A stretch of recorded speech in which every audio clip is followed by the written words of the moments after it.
What are your thoughts on Secretary RFK Jr.? Yeah. Frankly, I find it chilling. I spent 13 years working at the CDC. A large part of that time was during a Republican administration. And one of the things that was always certain was that the Secretary of Health and Human Services believed in science, believed in the power of public health science to improve people's lives. To see someone in that role who has done more than just about anyone to undermine people's confidence in our vaccine system is absolutely frightening. I practiced pediatrics for more than 30 years, and there was nothing that I did for the kids in my practice that I knew with certainty had more value in their life than making sure they were vaccinated fully and on time. And he has done so much to undermine the confidence people have in that incredible, incredible intervention. It's also just, besides the vaccine skepticism, which is not dismissing it, because that's obviously a huge part of this, HHS is huge. Yeah. I mean, we don't really know, or I was looking at this today, his thoughts on Medicare and Medicaid and the Affordable Care Act, which ensures so many Americans. I mean, those are things he would have real jurisdiction over. That's right. The department touches every single life in America.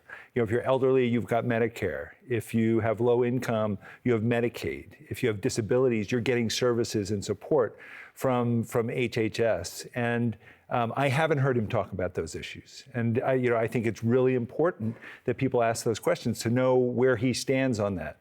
I know where he stands or stood on vaccines, and I find that really concerning. But one of the things that you see with many people who spread misinformation is that there are little bits and pieces in there that are really a good idea. And because of that, it can be really confusing when you're listening to someone to sort out, well, what's good here and what's bad. The idea of focusing on chronic diseases in children as a national issue, I think that's absolutely terrific. The idea of getting corporations out of having as much influence as they have in governmental decisions is great. Let's take on the school lunch program and get processed food out of there and truly make it a healthy meal. More than 40 million kids get half their calories from that. That would be something there could be bipartisan support for. But those little bits and pieces of really good things are also mixed in with a lot of pseudoscience and information that is quite damaging. Well, and that's really the question here is when he is talking about that is often what we hear cited from people who say, I'm excited for this pick because he wants to, who likes processed foods or who doesn't think that those school lunches should be healthier. But then you also hear him saying things like linking vaccines to autism in children, which was debunked. Right. And this isn't something that happened before and he's changed his mind on it because the transition co-chair, Howard Lutnick, who's running this, met with RFK Jr. in the lead up to the election. I had him sitting here and after a 2-hour meeting with RFK Jr., listen to what he said to me. So I spent 2.5 hours this week with Bobby Kennedy Jr. And it was the most extraordinary thing because let's face it, we've all heard on the news all sorts of sort of snarky comments about him. And I said, so tell me, how's it going to go?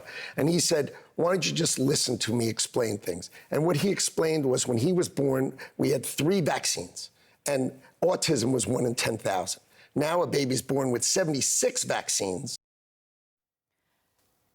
I mean, he was able to convince the CEO of Cantor Fitzgerald, who later said he believes in the science of vaccines, he was pushing things that are not true about vaccines. And being the HHS secretary, people trust you. You have a platform. Yeah.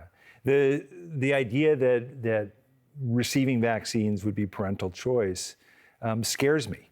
One of the things that we have in America is a contract between each other. And an important part of that in public health is vaccination. I vaccinate my children to protect them, but also to protect other people's children. Sending a child to school, you need to have that confidence that the child sitting next to them isn't going to give them measles or whooping cough because their parent decided that they didn't want to get their child vaccinated because they're hearing all of this misinformation. We count on it. What if that child had an immune problem and they're in there and their parent and their children who decided not to be vaccinated? We vaccinate our kids because we care about our children, our families, and our community. So what would you say to a Republican senator who might be listening right now? What I would say is, we have an important system in America of checks and balances. And the Senate plays a really important role in terms of confirming nominations. And I would say, ask yourself, will the people in my state be healthier by having RFK Jr. as the Secretary of Health, or will their health be in jeopardy? Ask that really honestly, and if the answer is no, you can't support this nominee. Dr. Richard Besser, thank you.